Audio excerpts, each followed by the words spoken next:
Okay, so today I'm going to be teaching you how to create a website on Weeby.com. So after you've created your account, the very first thing that's going to pop up is the do you want to sell online. So I personally am going to click not now. So after this loaded, it's going to take you to select a theme. In order to select a theme, you can kind of click through them, but we are personally going to click this one. And then it's going to take you to this theme preview page. So this will allow you to look through every page to make sure that you think it's a good fit for you and your business. So then you're going to click start editing, and it's going to kind of create your site for you, get the template ready for you to use. And then after it's finished doing that, it's going to take you to this pop-up window. After it's finished loading, here we go. So then here you get to select your domain name. So we're going to do ColorPop Photos. So here there's a couple of things.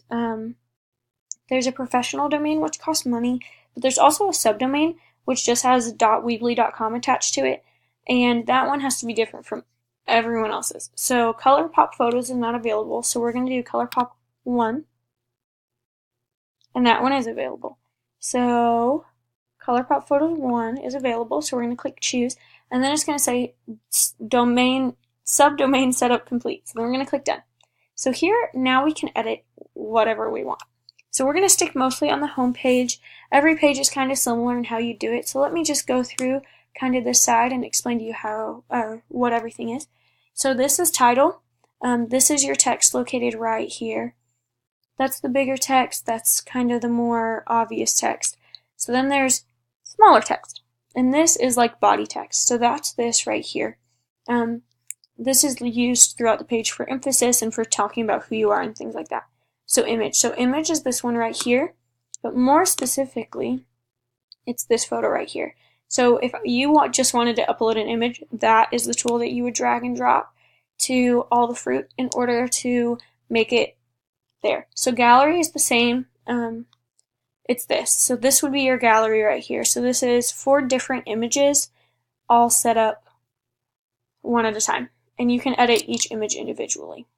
And then a slideshow is actually not on here, but a slideshow, you just upload a bunch of photos and it will slide through them as your website goes. So a map. So I will actually show you how to do this. Let's scroll to the bottom of this page. So all you do is you drag and drop, just like every other tool here. You drag and drop it, and after it's finished loading, then this is a map of theoretically of where you are located. So if you're not located in San Francisco, California, you're going to click the map, and then it'll let you say the address. So we're just going to say that ColorPop Photos is located in Nashville, Tennessee.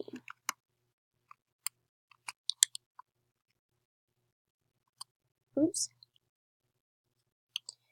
So, and then all you have to do is click off of it. So then it reloads, and here you are in Nashville, Tennessee. Just like that. So this is a contact form. So if you decide that you also want to add a contact form, just like everything else, drag and drop. And then because you've already set up an email, this is actually just a way for people to contact you. So all they're going to do, you can write contact form on here. So in order to edit text, you click it, and then you type contact form in this case. And then you just click off of it, and there you are. So if you wanted to underline this, you'd have to highlight everything and underline. If you wanted to change the color, so say like we wanted to do yellow so that it stands out from this leaf. If you wanted to bold your text, it's already bolded. Put it in italics, lots of options for you. This makes it larger or smaller here. This changes the color. This adds a link to it. So this is where this is located, so you can put it in the center, right, all that good stuff. So this form right here just lets that person type in their first and last name and their email and the comment that they have, and then after they press submit, it will send an email directly to you saying this person has commented and would like your help on this kind of thing. So then if we're done with that, we're going to click save, and then your contact form is going to be there. So Next, we're going to go to newsletter form, which looks really similar to a contact form. So let's say we wanted to put this right next to our contact form. So then this is our contact form, so this is going to be our newsletter form. So just like before, we click the text. We're going to type in newsletter form. Oops, form. So then we're going to change the color as well so that it matches our other one. Oops. We got to remember to highlight it, huh? So then we're going to underline it as well in order to match. And then we're going to click save after we've decided that we like how that is. And again, this will just send you an email that says so-and-so has subscribed to your form. So then these are button tabs. So if you wanted to add another button maybe to your about page, you would drop the button in there and you would click it, double click it, and highlight the text and just put about. And then you would need to link it to your about page. So next we're going to go to section. So if you would like a totally new section here, maybe you'd like to talk about something that is not already here. Maybe you want to add a menu. So this gives you a list of menus that you can choose. I don't know why you'd need a menu. Maybe you want to do pricing. So this would be a great way to do it by adding a second section and applying this layout to your theme to just kind of include it and bring it all together. So hopefully when this finishes loading, we will be able to get to it.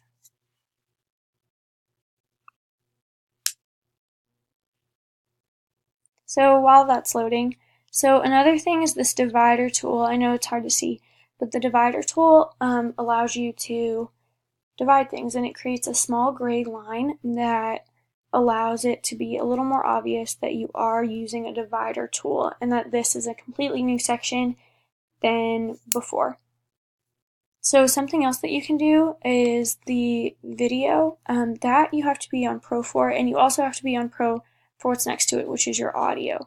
So when you are in your audio, this will allow you to put a voiceover on something or anything like that. So let's wait for this to load. Okay, so now that this has worked, so this is what your menu would look like. So there you go. Finally, so the last thing that we are going to do is, now that we've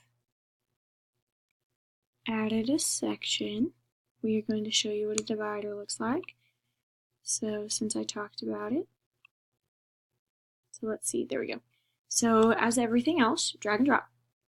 And then this little line will appear, and you can put it in a different place. You can't make this particular thing bigger or smaller. So you just drag it, drop it, move it if you don't like where it's at. And so one of the last things that we're going to do is we're going to add a document. So let's see. Let's go to this about page. Here we go. Okay, so let's go to add a document. So all this does for you is it gives you this blank document. So in order to do it, you follow the instructions. So click here and select upload new file. So you upload file and you download a Word document from your computer. So if you wanted a resume on this page or anything like that, that's where you go to do it. So the next thing, if you wanted a YouTube link or video, link on here. So this gives you a nice little tutorial to add a video to your site. So here you could press play or you could, add your own. So it will let you type in the YouTube video URL and then add it there. Oops. If you want to add a YouTube, follow those instructions. Or you can add a file, which is exactly the same thing. So that is all I have for you. So the last couple of things, will be if you want to change a page name. So instead of doing home, if you wanted to do ColourPop, you could, and then after we're done loading, it will show up right here. So you've changed the name of each. You can change the name of each thing individually. If you decide you want to change your theme, you go here. So you can do a couple of things. You can either add an extra color to it, and that'll pop up right here, and as you scroll down it changes the color so that it's added to right here. So it kind of just adds a little extra to your website if you feel like that's necessary, or you can change your theme entirely. So you click here and you can repick any theme you'd like. So if you decide, okay, well, maybe not, maybe I want this theme instead. So then you can click choose theme, or you can go back to gallery, which is what we're going to do. We are going to click close because we don't need to change it. Or you can change your font. So you can change every font there is. So at wherever these blue rectangles appear is where that is located. So you can go through each thing and change each type of font. The store lets you buy things, app let you add things, settings is your username, your account, your all that good stuff. So then the very last thing you do is when you're finished and when you're really happy with your website, you click publish.